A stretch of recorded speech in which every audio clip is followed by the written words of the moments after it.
Enclosing an existing covered porch with screens simply requires you to build a stud wall or walls along the open sides to create surfaces for attaching the screen.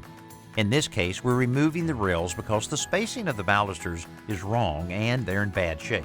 The new walls will be constructed from pressure-treated 2x4s, which we have primed and painted ahead of time.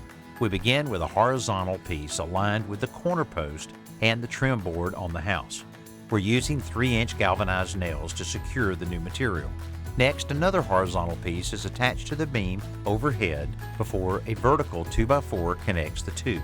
We're adding a vertical one at the midpoint between the wall and the post so we have a place to overlap our 36-inch wide screen a little bit later. Adding horizontal boards at handrail height makes the raised deck safer. Below that, we're also adding balusters. Now this is important for safety as well, but it will also prevent the screen from being kicked through accidentally. Clamping a 1-inch wide scrap to the rail helps us center each baluster as we nail it in place, and a spacer block makes it easy to gauge the distance between them as we move down the line.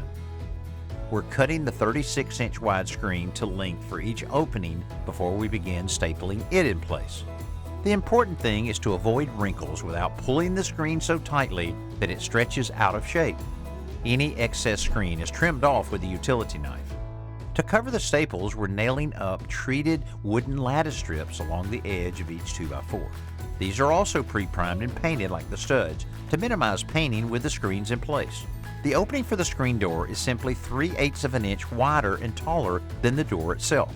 Once the screen door is installed in the door opening, the project is complete.